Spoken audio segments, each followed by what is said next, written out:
कल रानीवाड़ा के अंदर हमारे विधायक रतन देवासी ने एक बड़े झमेला किया था, जिसमें 21 तारीख के मध्य रात्रि 1:42 पे एक ट्वीट किया था कि भाई मुझे और मेरे परिवार को जान से मारने का खतरा है। तो उसके उपलक्ष्य में प्रशासन के बार बार कहने के बावजूद भी इन्होंने 28 तारीख को एक आम मीटिंग रखी।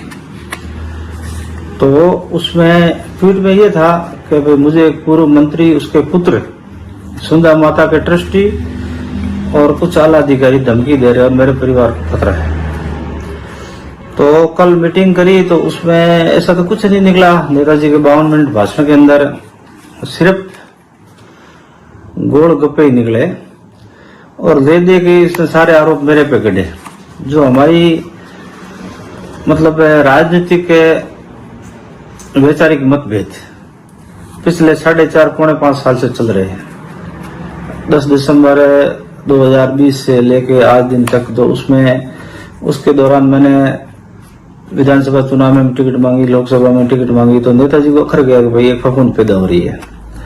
तो ऐसा कुछ नहीं था। उन्होंने कल न तो मंत्री किसी का नाम लिया, न ट्रस्टी का नाम लिया, न कुछ। हमारे जो सोशल मीडिया पब्लिक डोमेन पर जो कुछ भी छोटी मोटी बातें थी, तो उनको अब मारवाड़ी में कहा तांतो करा, तांता करना वजह के तुमने ऐसे कार, तुमने ऐसे कार, काली चुनरी धोड़ी चुनरी, जब ऐसी कोई बात ही नहीं है।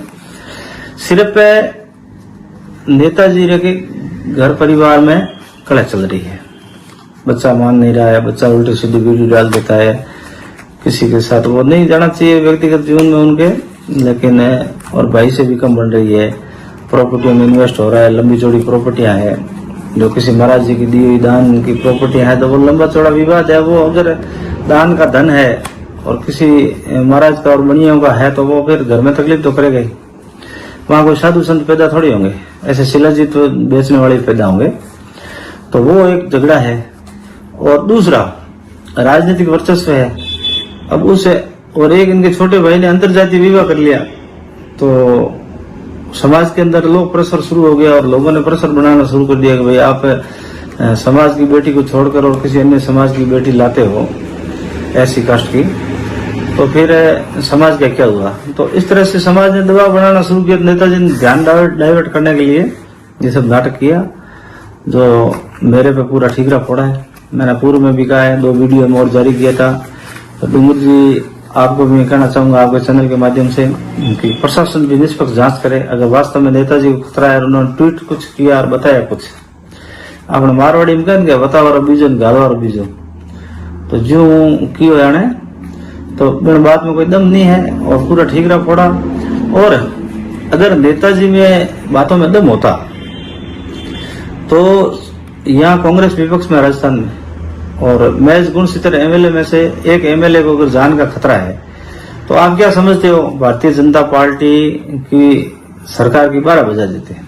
जबकि किसी भी नेता ने जालोर जिले के, जोधपुर संभाग के या इवन राजस्थान के, जिनको अपने आप के मित्र कहते हैं, सचिन पायलट को अशोक जी का चेला बताते हैं और मुख्यमंत्री से ताली पटका है इनका, डोटासरा है, टीकाराम जी जूली है, और भी कई नेता है, किसी ने भी ट्वीट नहीं किया और किसी ने भी इस बात को सीरियस नहीं ली। नहीं तो बाकी आग लग जाती पूरे राजस्थान में अगर ये सही होता तो। लेकिन ये नोटंकीबाज नेता है, इसकी एंट्री नोटंकी से हुई है और वो आज तक कर रहा है लगातार 20-25 साल से।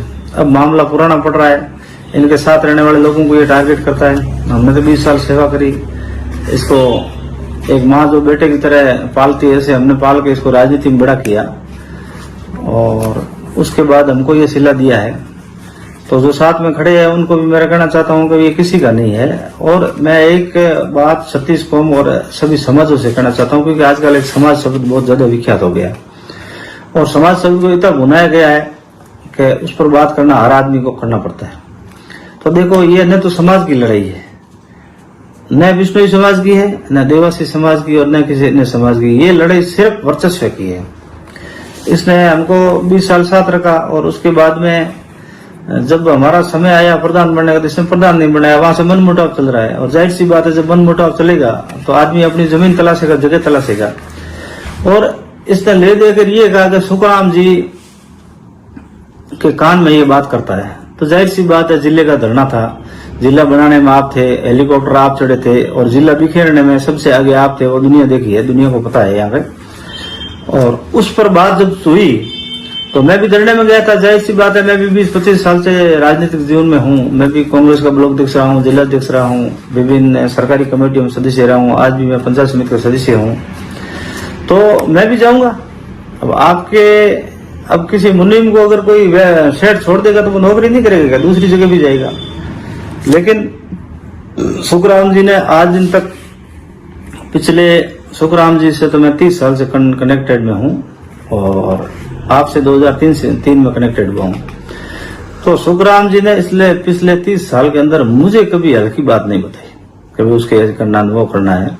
ये बात मैं किसी मंदिर में जाके मेरे इष्ट को समक्ष रख के भी मैं कहने को तैयार हूँ, अगर कोई करवाना चाहता हो तो हमने तो वहाँ जिले के धरने को बात करी थी कि भाई अपने गांव का धरना कब रखना है, कैसे, वो कोई बात हुई है। उसके बाद में हम ज्ञापन देने गए, वहाँ 360 वाले आगे गए तो उन्होंने इंटरव्यू लिया। तो जाहिर सी बात है, गर्मा गर्म थी। उस समय भीनमाल विधायक और रानीवाड़ा विधायक दोनों ही खिलाफ थे इस मामले के, जिला रखने के। और जिला जब बिखरा तो पूरी हेडलाइन बने थे आप दोनों लोग।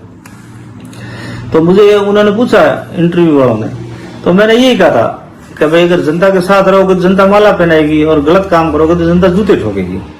तो वो चीज नेताजी को कर गया और उसके बाद सुख जी को टारगेट बनाना शुरू किया।